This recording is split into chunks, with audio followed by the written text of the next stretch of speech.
76% of Americans live paycheck to paycheck. Is that you?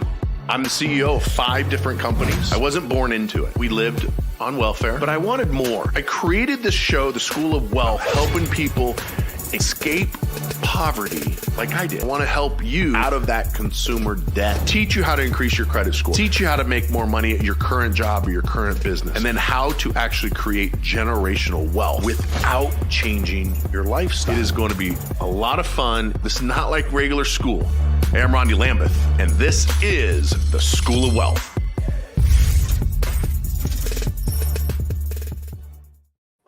Hello, my friends. How are you?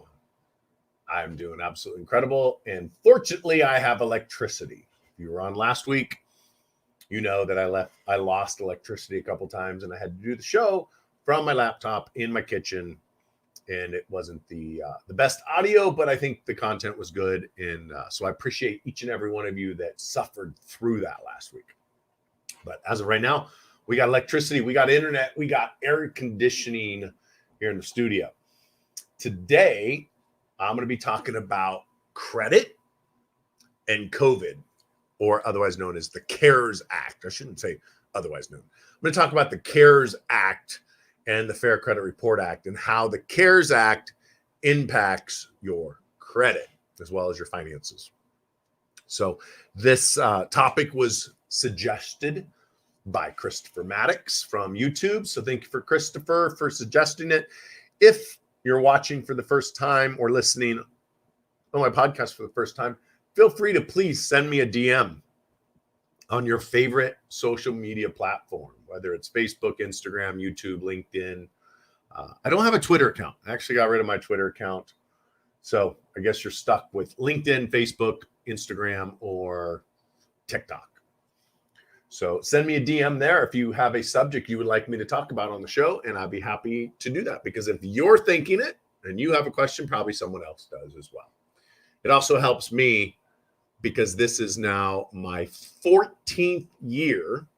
14th year in business, and it is my 2007 would be, I started my radio show in 2011. So my 10th year doing a show, because I started in 2011. So I think there's probably nothing that I could say today that I haven't said 100,000 different times, with exception to the CARES Act and how it affects your credit. So the CARES Act. Well, the CARES Act is the big stack of tens of thousands of pages of law that our lawmakers that we may or may not have voted for signed into office without actually reading. And it's got all kind of crazy stuff in there. Today, I'm only going to talk about how it impacts your credit. So if you don't have a pen and paper out, you're going to want it, because I'm going to give you some nuggets that, quite frankly, it's helped me make probably an extra $1 million in the last 12 months because of this clause inside the CARES Act. Because prior to recently, I owned credit repair. Prior to June 1st, I was operating Fortress Credit Pro as a credit repair company. Now we switched it to Fortress University, which is a new company that uses the last 14 years of our experience doing paid on performance credit repair, but we're doing it now free of charge for people like you that need help with your credit. Okay. So let's get started. The CARES Act was created and passed by Congress back in 2020 to, you can say, help people that were impacted by the government overreach and shutting down the world. And part of it, how it affects your credit, is as of March 1st, banks were not legally allowed to report any negative information on your credit report until the end of June. So that law was set up. They could not, it was backdated. So as of March 1st to June 30th, technically July 1st. So March 1st to July 1st, they legally could not report anything negative on your credit report if you were current prior to March 1st. So what does that mean?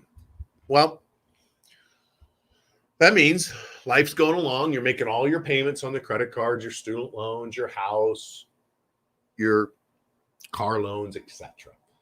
And April 1st, you get laid off because the government said that you can't go to work anymore over a cold. And so they laid you off and you don't have any income and unemployment's not kicked in yet. And you missed a payment in April, May, June, July. Legally, because you had made that payment in March, they couldn't report you late. They had to report you as paid as agreed, even though you had not paid. So the way the Fair Credit Report Act says, or is written, is they have to report accurate information. So if you miss a payment, legally, they're required to report that accurately. However, they're not legally required to report at all. So I said if they report, it has to be accurate. There's no law that says they have to report. So think about it this way. Do you have a driver's license? I suspect that everybody listening right now and watching right now has a driver's license. Is there a law that says you have to have a driver's license? Is there a law that says you, Ivan from Florida, have to have a driver's license? Ivan is on YouTube right now. Thank you, Ivan, for all your support. There's no law that says you have to have a driver's license, period. There is a law that says if you are going to operate or drive a vehicle, you have to have a driver's license. But there's no law that says you have to get a driver's license. See the difference? If you drive the car, you have to have the driver's license. But there's no law that says you have to get the driver's license. There's no law that says you have to drive a car. It's the same thing with credit reporting. There's no law that says a bank has to report to the credit bureaus. The law states if you report to the credit bureaus, you must follow these guidelines or these rules. Then you must follow the law. But there's no law that says you have to report it. Okay, does that make sense now? They don't have to report. But if they do report, it has to be accurate. So when you call and you say, I'd like you to remove the late payment, they're going to respond with, we can't because federal law says we have to report it accurately. That is 100% factual. But there's no law that says they have to report anything. So one of the things that we do is we get items removed from credit reports by asking them not to report anything at all. Don't report them late. Don't report it paid as agreed. Just don't report that month. And by doing that, you get a blank or an ND on your credit report, and there's no data. And that means they just didn't report that month. And it's pretty common. Okay, it doesn't mean you're late. It just means they didn't report because there's no law that requires them to report. The CARES Act allows the bank, the furnisher now, to furnish data to the credit reporting agencies, otherwise known as the credit bureaus, inaccurate information. The CARES Act allows them to report you paid as agreed, even though you missed the payments. It's the CARES Act that allows that. Okay. So if you weren't late prior to March 1st, and then you went late March 1st to July, they cannot legally report you late. If you have late payments on there, call them, ask them to remove it. If they don't, let me know. And I got a whole bunch of attorneys chomping at the bit, waiting for me to send them your name so they can file a lawsuit because it violates the CARES Act. Okay. And you can get a little bit of money, a few $1,000s to a few million, depends on how much damages you have. But plus you get it deleted. Okay. The next part of the CARES Act that has helped me make so much money on it is the part that talks about the bank accommodating you. Accommodate. What does that mean? Chastity, by the way, if you guys don't know, is the producer of the show who's sitting next to me right now doing all of the amazing technology stuff in the background. Chastity, can you Google what accommodation means and post it for me? Because I did not look that up, and I think it's important. So we get the legal definition, or at least the Google definition of accommodation. But in the CARES Act, it says, if you are late and the bank accommodates you in any way, and I'm going to bring it up here in a minute and read it to you word for word and let you see it if you're watching live right now, or if you're watching a recording of it in future. You'll be able to see if you're listening on Spotify or one of the podcast channels. You'll just have to look me up on on YouTube. Okay. Accommodation. What does that say, Chastity? I can't read it from here. It's too far away. A convenient arrangement, a settlement, or compromise. Well, why don't you type it in, because I can't read it and I couldn't hear you because all the echoes. That's how we roll here. This is a live show. Yeah, I can't read it. There we go. It says, where'd it go? A settlement or a compromise. Management was seeking to accommodate for labor. Okay, so that's an example. But let's break it down. If you call the bank and let's say that you missed a payment after July 1st, because this part of the CARES Act went into effect after July 1st, because up until July, they couldn't report you late regardless of why you were late. So if you were late after July 1st for any reason and they accommodate you, they legally have to report it paid as agreed. Again, it allows them to violate or bypass the Fair Credit Report Act. The credit bureaus are about 3 months behind right now on disputes, even though the law says they only have 30 days to respond. But they're 3 months behind. And so attorneys are filing thousands and thousands of lawsuits because they're not following the Fair Credit Report Act. See, the credit bureaus didn't get any relief from the CARES Act. Only the furnishers did, the banks, collection companies, credit cards, etc., not the credit bureaus. And this, what I'm getting ready to read to you, is actually on Experian's website, because the credit bureaus are trying to tell the banks, guys, you need to report it paid as agreed, because you're the one getting the break from the Fair Credit Report Act, not us at the credit bureaus. And so they're trying to educate the banks, but the banks don't really care. So accommodation is anything they do to accommodate you. So if there's a late payment and they waive the late fee, that's an accommodation. If they allow you to pay online versus sending a check, it's accommodation. If they allow you to pay tomorrow versus today, it's an accommodation. If they move the payment, if they allow you to send in a check. So basically, anything they do to accommodate you to get them a payment counts as an accommodation. So let's read it. So I'm going to add this to this one right here. And I can't read it. So hopefully you guys can. Let's see if I can make it bigger. Here we go. So the credit reporting and scores under the CARES Act. So you look at it. We'll skip the first two paragraphs, but it basically says the law requires creditors report any account that has a payment accommodation applied to it as current. So I just said we're going to skip it, but we're not. I'm reading it to you. So let's just start from the beginning. This is a live show. Credit reporting and scores under the CARES Act. In response to unprecedented financial impact of COVID-19 outbreak, many lenders have developed relief options that give consumers wiggle room if they're unable to make their regular payments. To protect consumers against being reported as delinquent if they utilize these options, the CARES Act calls for the creditors to adjust how they report accounts that have been modified.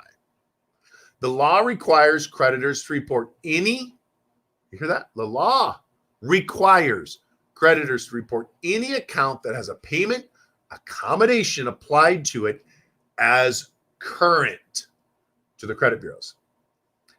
as long as the account was current when the accommodation was made. Here's the two scenarios you could experience under CARES Act. If your loan is considered current, not past due, at the time you make an agreement with the creditor to modify the repayment, the creditor needs to report to credit bureaus that you are current on the loan. So if it was current, you were not late, and you made it an agreement, they got to continue to report it paid as agreed. If the loan is considered delinquent, when you make an arrangement with your creditor, your account will continue to show as delinquent until you bring the account back into good standing. Once you bring the account current, the creditor must report your status as current to the credit bureaus. So did you hear those couple words that I said a little bit louder?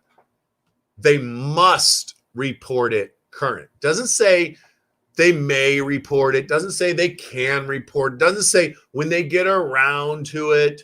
It says they must report it paid as agreed. There's no wiggle room here, guys. The CARES Act says the furnisher must report it paid as agreed. So how does that work? Well, if you were late and you catch up the payments and they make you an accommodation or they waive a fee, etc., then they must report it as paid as agreed. So if you're on here right now and you're watching, if you're listening and you have late payments prior to March 1st, none of this stuff applies. But if you were late after March 1st, they can't report you late until July. And then if you were late after July, they got to report you paid as agreed once you catch it up. Now, if you just stop paying in July and you have not made a payment since and you don't plan on paying it, this does not apply. The rest of the Fair Credit Report Act applies, but not this portion of the CARES Act. They still got to report it accurate. We can still dispute it at Fortress University. We can do that for you because we're doing credit repair now free of charge for all of our students at Fortress University. You can go to fortressuniversity.com to learn more about it, or my personal website, rondilambert.com. That's rondilambert.com. That will explain our new program, but it does include free credit repair. So if you were late after July 1st and you're not making payments, there's still a way to get it deleted. But if you are making payments, for example, yesterday I talked to a guy and I'm not sure if it was his Lamborghini got stolen or his Ferrari, but one of his cars got stolen in July 2020.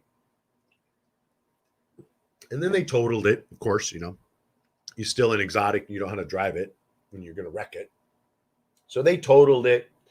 The insurance company paid it off, but they paid late. The insurance companies generally don't pay things instantly. And this was just a mistake that this person made. And I was going to say immature, but that's not really the right word. It's just inexperienced. So if you ever have a vehicle that gets totaled, do yourself a favor, continue to make the payments, even though the car's totaled, until the insurance company pays off the balance in full. You'll get your money back as a refund. Otherwise, they're going to report you late. So in this case, sure enough, they reported him late. And now he's trying to refinance a property. He can't because he's got all these late payments on there. So I told him about this part of the CARES Act, and he's going to call. He called, and they said they wouldn't do it. So I said, call him back. Tell him you're recording the call because you're going to give it to your attorney. And then you plan on suing him because the law says they must report it. And they made an accommodation for him. They let him pay the difference of what the insurance company paid, and they waived some late fees. So they accommodated him, let him pay online. That's an accommodation. So they have to report it late. And if they don't, he's going to sue him, and he's going to have a lot of damages because he's going to have to pay higher interest rate on his refinance for the next 30 years. And because of that, damages, which they will have to pay. So hopefully they correct it. All right. So that's what I wanted to go over today, is that part of the CARES Act. Now I'm going to get into the Q&A. If you're new to the show, feel free to post a question. If you want to come on the show via YouTube, LinkedIn, Instagram, or Facebook, just click the button, whatever. Chastity will put it in there, and you click it, and you can come on live on the show. Otherwise, you can type in your question. I'll read it, and I will do my best to answer it. So I'm going to pull up the first one here. I think this is a question. Here we go. Oh, I guess this is not a question, but it kind of is a question. Not to cut you off in the world, but how in the world do I get back in the program? Don't know what happened to my account during the pandemic. Simply give me a call, or Justin, we write that down, Anthony Harper. So I'll make sure that one of the consultants calls you tomorrow and gets you re-enrolled. Or you can call us tomorrow on the phone number 1-800-475-7267. The number is listed at rondilambert.com. There it is at the bottom. All right. What's up? How you doing, man? From YouTube, the life and times of You'll Be I Slim. Awesome. Run Dogs. All right. Texted you on this. Okay, so I'm reading JD Duhana. It says, sir, I texted you about this on Facebook Messenger. Got no reply. I have a 30-day late. Need to get removed. Plus, I've wanted to join your university. I do not see that in my messenger. So I bet it is, I bet it's probably in my spam. So thank you for doing that. I'm going to screenshot this right there, so I have a note, and then I also have the gentleman, Anthony Harper's information in there too. So I apologize. I did not see it. I just looked at my messenger. I'm looking at it right now. I don't see it in here, so it must be in the spam. I'll get right to you. Okay, cool. Let's start. I missed these two up here, Chastity. I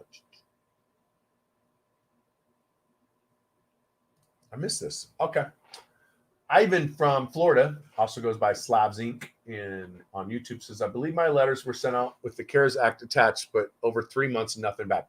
Again, yeah, the credit bureaus are 3 to 4 months behind on it. I totally agree. I mean, I don't know what to tell you. I mean, other than we sent it, and you can sue based on it. We have proof that we sent it. And this is pretty common right now in the credit repair space, that the credit bureaus are simply not responding. They're getting to it 2 to 3 months later, sometimes 4 months later. They are getting to it because they don't want to get sued, and they're getting sued every single day. I mean, lawsuits are being filed, thousands of them every single day because of it. So, all right, let's see what this one says. I sent Wells Fargo a goodwill. So he says GW, that stands for goodwill letter, to request a deletion for 30-day late from 420, and got no response, saying they would delete it. Any suggestions? The CARES Act says they can't report you late as of March 1st. So if you were current in March and you missed a payment in April, the CARES Act, what I just read, states they cannot report you late. So it's part of the CARES Act. So I would send them another letter. I would also call them. Tell them you're recording it for your attorney because you intend to sue them because they're violating the CARES Act. And then you go right to Experian's website and read it. Word for word, like I just read it for you. Okay. So that is you literally just file a lawsuit. And if you're in California, you don't have to warn them. You can file a lawsuit immediately. All right. Christopher Maddox says, I had insurance with Liberty Mutual. We're back when we were on lockdown. Wasn't working because of COVID. The insurance wants to sue me for the workman's comp. Would this fall under the CARES Act? Well, you know what? If I don't know the answer, because today I'm talking about how the credit reporting is impacted by the CARES Act. I'm not sure if there's wiggle room on workman's comp for your business because of the CARES Act. I would think, here's my assumption based on my experience with workman's comp, that if you were not working and your employees were not working, you can have workman's comp coverage for that entire time, but at a massive discount. So, for example, I closed my office on March 27th due to COVID. All of my staff went home and started working from home. When I renewed my workman's comp, I informed them that my employees were working from home, and they refunded me all of the money that I had paid in for workman's comp from March 27th forward, because the people literally weren't working in the office anymore. So I would think, Christopher, you could call that Liberty Mutual and just talk to them about that and say, look, we weren't working. No one was working. We didn't need the workman's comp. I need you to backdate it and I'll pay whatever. And I would think you could work that out with the insurance company. I would think they would do that. Now, does that prevent them from suing you? I don't know. I'm not sure how that part of it works. My guess is no, they're not going to be able to sue you, but I don't know. It depends on the state you're in. I think you're in Mississippi. I don't know if Mississippi is an employer-friendly state or not, but that's my guess. Is you call them, work out a settlement with them, get your workman's comp going, and pay what is due to them. So good question. Thank you for that.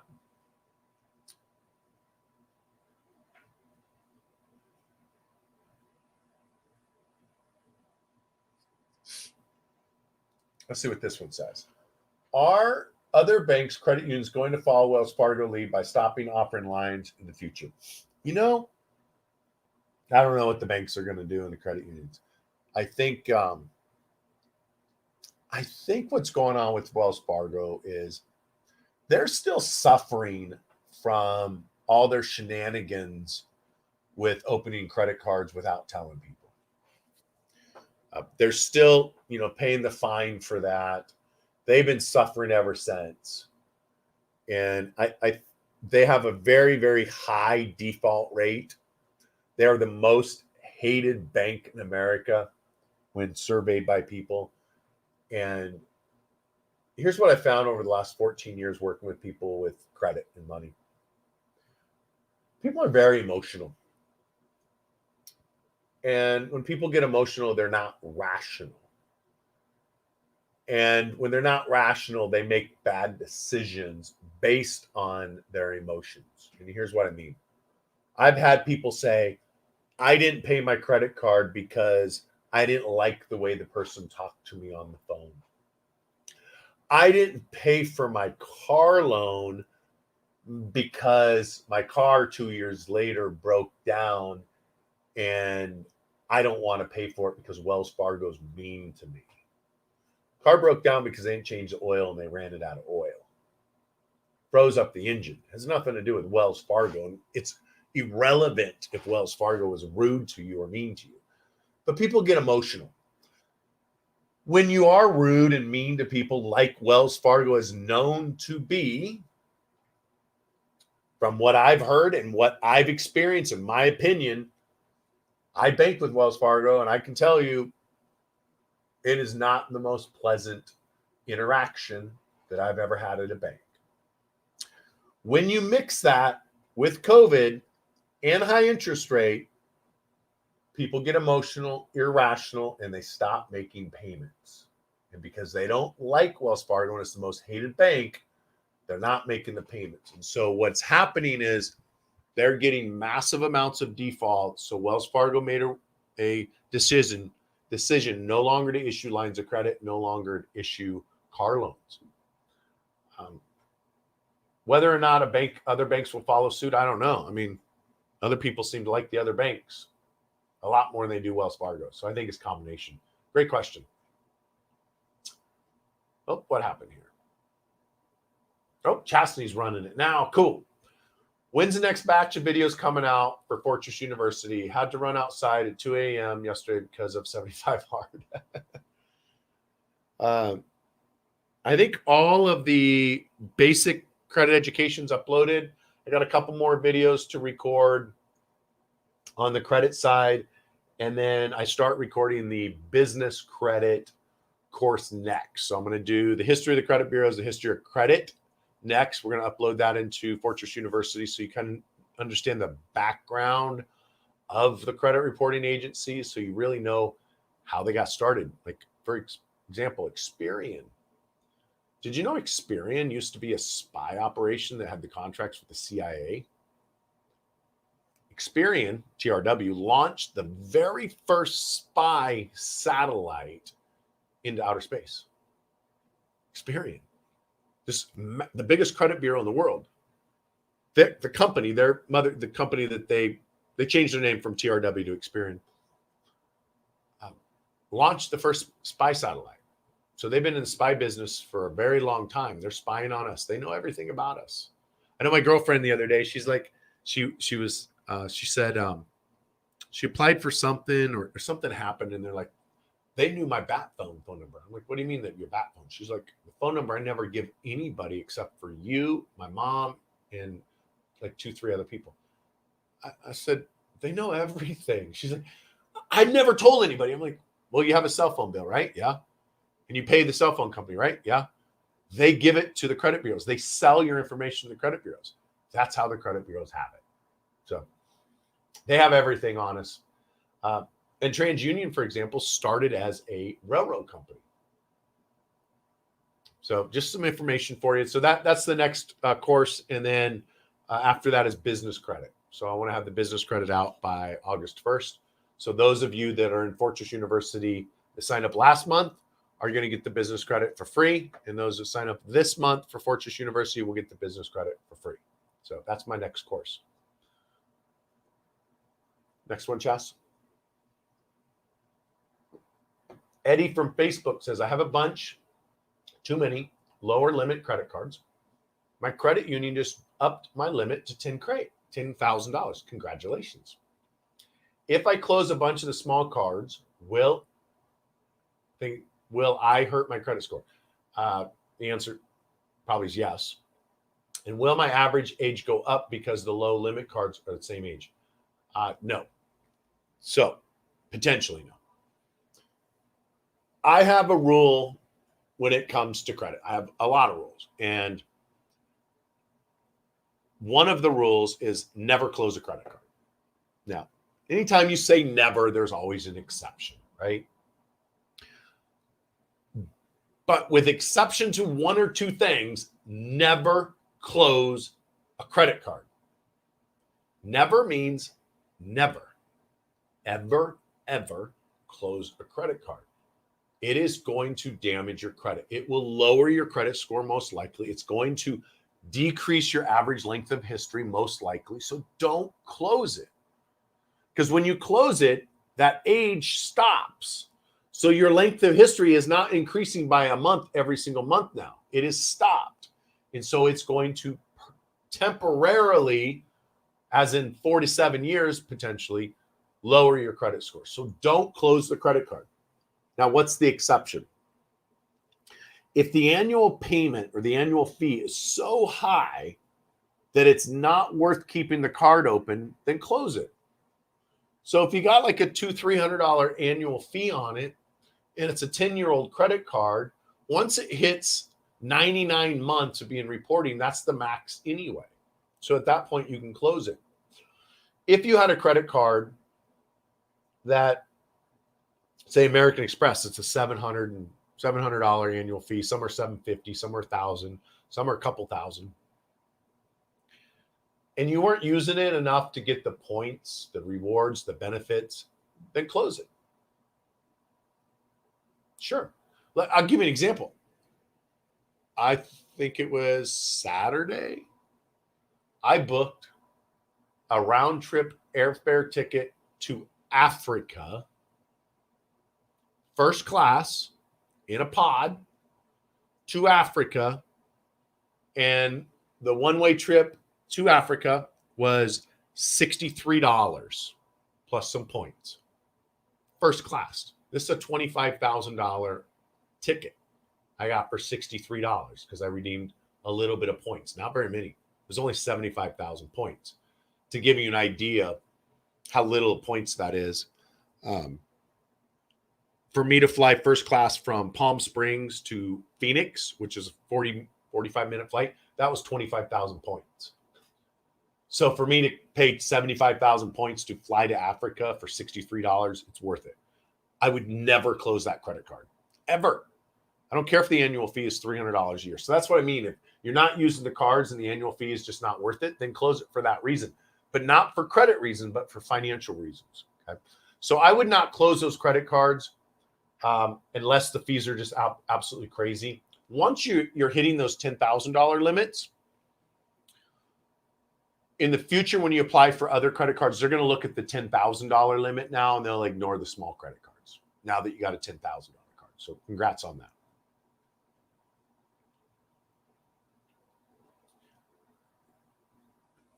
Ivan from YouTube says, what are my thoughts on the Apple Card?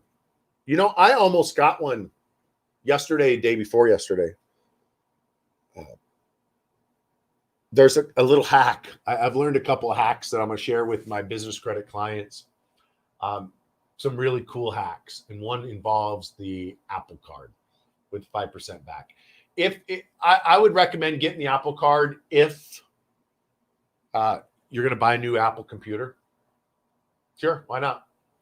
There's a way to actually get it with no hard inquiry. So I know, Ivan, you're a member of Fortress University, so send me a DM and I'll share with you before I record the video how you can get the Apple Card without getting a hard inquiry. Even though they're an attempt to do a hard inquiry, I'll share it with you. And anybody else that's listening right now, if you're a Fortress University student or member, send me a DM and I'll send you a video on how to get the Apple Card without the hard inquiry and how to maximize it for points. So I think Apple Card's a good card if you're going to use it for Apple purchases.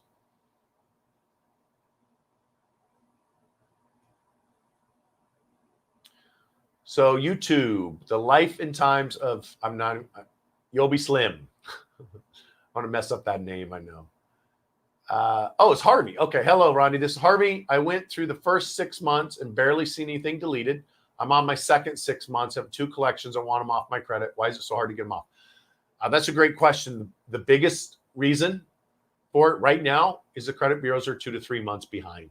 They're simply just ignoring us. So we're literally sending them. I've sent letters from my attorney, and we've had attorneys send letters saying, we're going to sue you tomorrow, basically. Send a certified mail. We're going to sue you in the next, week or so if we don't hear from you, and never got a response, and they filed the lawsuit. So they are so far behind that they're just flat out not doing anything. They're just trying to stay afloat. Why are they behind? Well, partially it's because of COVID. And the credit bureaus process in the Philippines, Brazil, and India. These third world countries are more impacted by COVID and by politicians than us. I mean, look at Canada. They've been in a lockdown and they're not even a third world country. But these socialist and communist countries are more impacted because of the power that the politicians have. And on top of that, you have people in India dying from it. And you got to realize, why are they dying from COVID? Is it really COVID or is it something else? And there are people who are genetically more apt to die from COVID. People that are overweight, people that are on prescription pills, diabetics, heart disease, cancer, Alzheimer's, old people, and people with dark skin. So me, for example, I am 25% Native American. Or pretty close to that. Maybe it's, hold on. So my great grandmother was 100% Navajo. So that makes my grandfather 50%, my dad 25%. No, I'm an 1/8 Indian. So 1/8 Indian. My brother Daniel, for example, I went surfing with him over the weekend. It was funny. He had a little bit of chest hair growing right here. And he has a lot more Indian traits than I do, Native American traits. My aunts, for example, they're completely hairless on their arms. They don't shave their legs. They have long black hair. They look Native American. My dad looks Native American. My dad is not able to drink hard alcohol because he goes cuckoo. Okay. Same thing with a lot of my brothers. I don't have those negative traits with the Native American, but I do get dark very, very easily. Because of that, I take a lot more vitamin D. The darker your skin, the less your body processes vitamin D. So Indians from India and Native Americans are greater, they have a greater impact from, I should say, COVID has a greater impact on their health because they're not able to process vitamin C as well. And vitamin C is one of the things that helps your body heal from COVID. Okay. So that's part of why they're having such a hard time. They're behind because they don't have people here in the States, and they don't have people that are able to work in the Philippines, Brazil, and India. So that's why. So I'm glad you're in the second round. We'll do our best. Believe me, I want to get it fixed as fast as possible because every day that it takes me to work on it is less money that I make from it because it was paid on performance, right? So I want to get it fixed as well. How hard is it to remove a repossession? It all depends on the bank. It depends on the creditor. It is something that we have a 98% deletion rate on. And the reason why is because banks are required to follow the law. They're required to report accurate information. Almost all auto loans that are reported on people's credit reports are violating federal and state law. Here's why. When you go to a car dealership and you buy a car and they finance it with Wells Fargo, which is not doing car loans anymore, the car dealership is the original creditor. They sold the retail installment contract to Wells Fargo. Wells Fargo gave them a commission, and now Wells Fargo is the second lien holder on the car, the second creditor on the car, and it's a retail installment contract, not an auto loan. So when we dispute the repossession, we're disputing it as a retail installment contract. They are replying to our dispute as if it was an auto loan, and that, my friend, violates federal and state law because it is not an auto loan, it is a retail installment contract. Retail installment contracts affect credit scores differently than an auto loan, which is why the law requires them to report it accurately. So to answer your question, how hard is it? It's easier to delete a repossession than it is many other things, and we have about a 98% deletion rate. How can that be different? My vehicle, I have a Jeep and I have a truck that I refinanced in December, both of them. Both I bought from a dealership. One I bought from a GMC dealership here in town. They financed it with GM Financial. So it was a retail installment contract sold to GM. When I bought the Jeep, Chase financed it. Dennis Dillon Jeep was a retail installment contract, was the original creditor. They sold it to Chase. When I refinanced it with Idaho Credit Union, it became an auto loan because it really is an auto loan. The GM Financial, was a retail installment contract reported as an auto loan, which it was not. The Jeep from Chase was reported as an auto loan. It is not. It was a retail installment contract.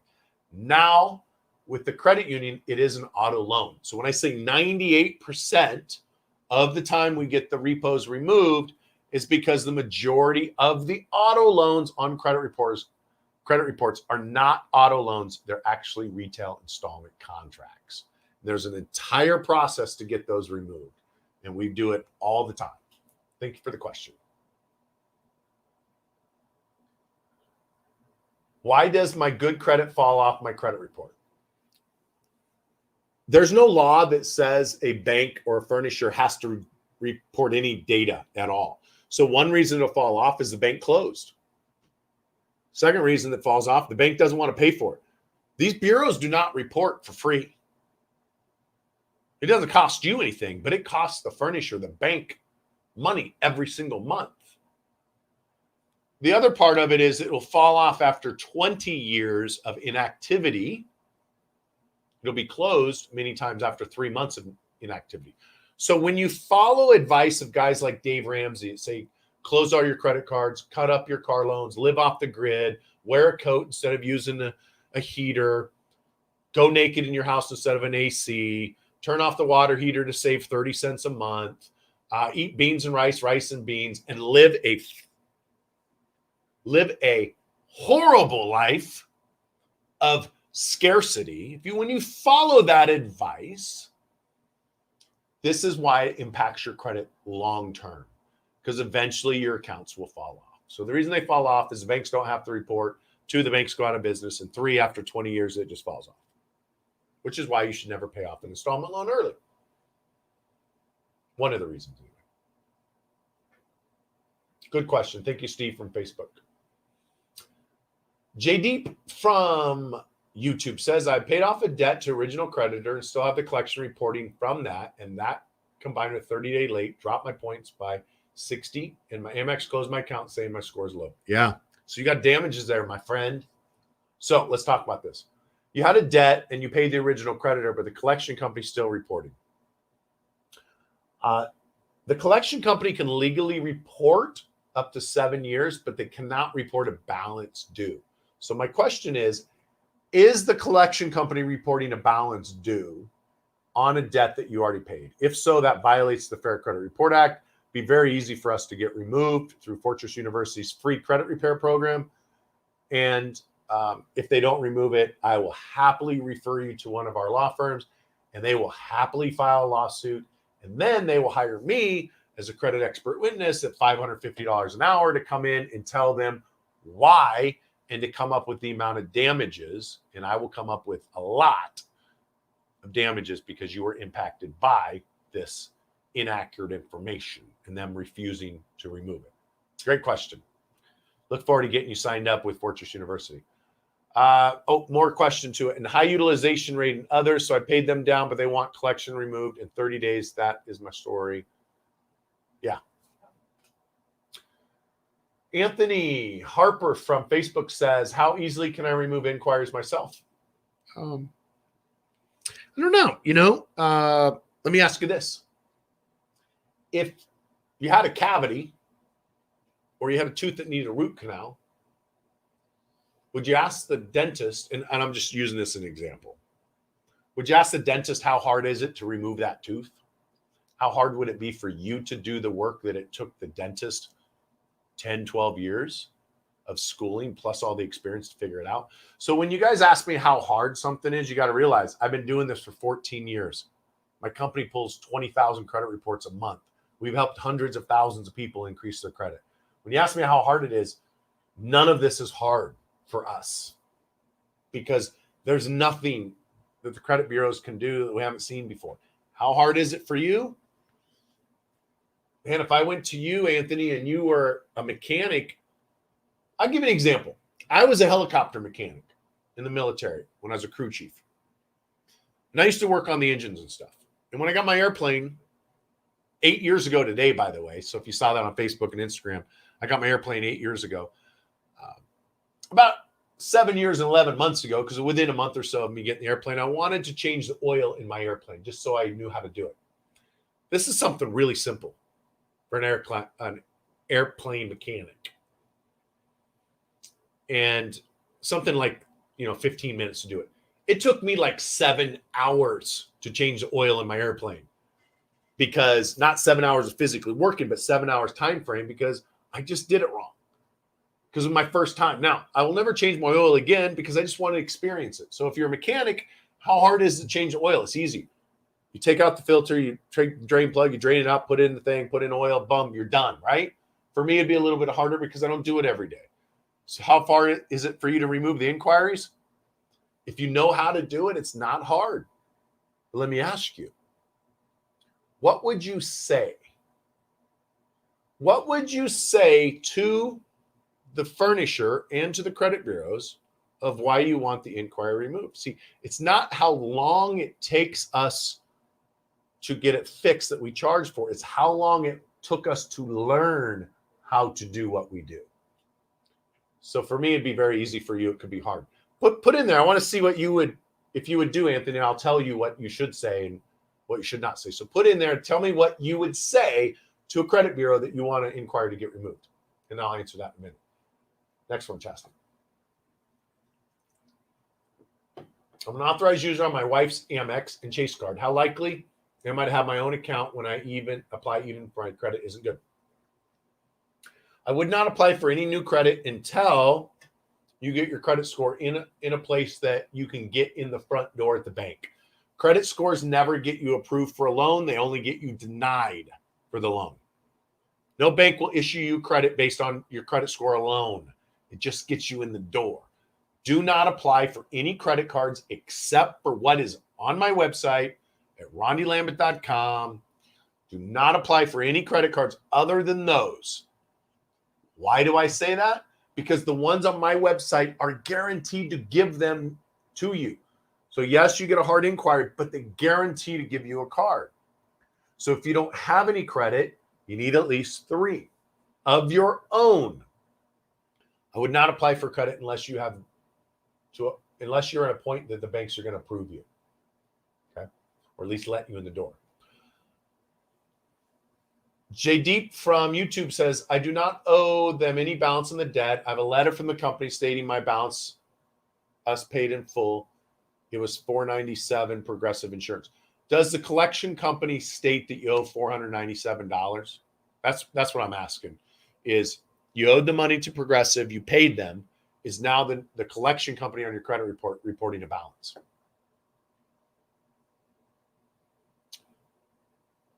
Let's grab this one right here, Chastity. What's this one say? 1% versus 2% utilization rate. 12.5. D3 magnesium. Okay. So I don't know if you were responding to something else. If you were, that's right. You want to have at least 1%, but you're saying 1% versus 2% utilization. When we talk about utilization rates, only credit cards that matter. Nothing else really matters, car loans, etc. You want to have at least 1% to 5%. I used to say 10. I'm editing it a little bit to make it easier for people to remember. 1 to 5. 1% to 5%. Every 5% that you go over is 5 points. So if you got a $1,000 credit limit, spend $10 to $50. If you go over $50, you're going to lose by 5 points per 5%. Okay? So 1% versus 2, same thing. 1% versus 3, 4, 5. 1 to 5 is good. 6 to 10 is not so good, but it's better than 11 to 30. And 11 to 30 is better than 30 to 70. And 30 to 70 is better than 70 to 100. And 70 to 100 is a lot better than 150% utilized. Can you be 150% utilized? They give you a $5,000 credit limit. You put $5,000 on it. You got a company reports you as a collection. They drop you down to a $2,000 limit. Now you're 200%, 250% over your limit. That's how you go over. All right. Do we have any other questions, Chastity? Okay.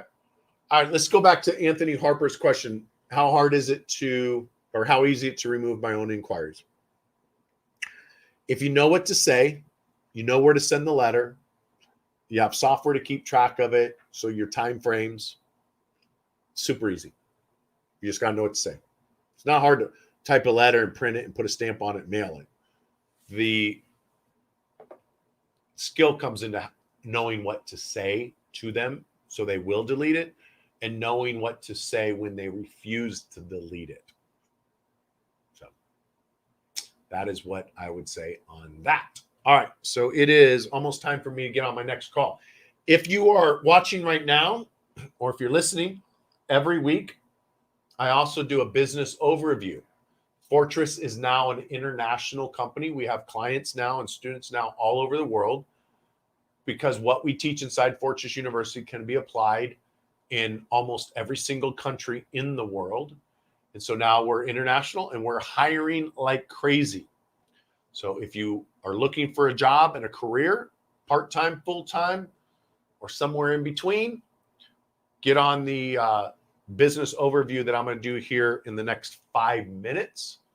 You can sign up for that at fortresscreditpro.com/join Fortress. That's fortresscreditpro.com/join Fortress. Chastity will throw it up here in a second. And I'll go over the benefits of Fortress. I'll go over what we're looking for, what we're doing, what you would be doing if you joined our company. And then we'll do a little group interview to see if you're a fit based on our core values of the company. Okay, so I'm going to do that in like 5 minutes. So if you're watching right now, click that. If you're watching after today is Tuesday, July 13th at it's 6:55 Mountain Time. If you're listening to this or watching, you can still go to fortresscreditpro.com/join Fortress. It'll just have the updated business overview. Okay. So I'm going to look at a couple more of these questions and I'm going to get going. Eddie from Facebook says, can you remove late payments for a personal loan that has been current for a year? There's nothing on a credit report that can't be removed from a credit report. Nothing. Absolutely nothing.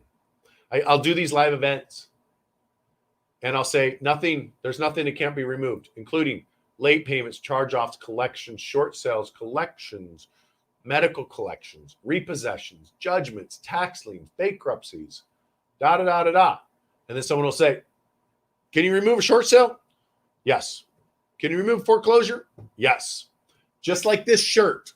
I put this shirt on and it's going to come off me one of two ways. One, I wear it for the next 7 years and it falls off of me. Or two, I take it off. That's it. It's either going to fall off of me or I'm going to take it off.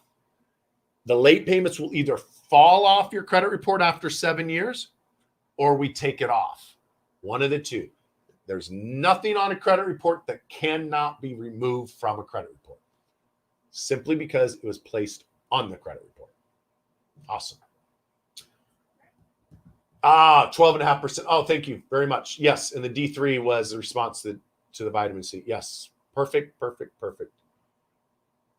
All right, guys. I did not get an answer from Anthony Harper about not owing any money. I didn't know if you owed. It says you don't owe him. You paid $497. So J Deep. I'm sorry. I said Anthony Harper. I'm sorry. J Deep from YouTube says I don't owe on the Progressive. You paid it, but I need to know if the collection. So if the collection company is reporting you late,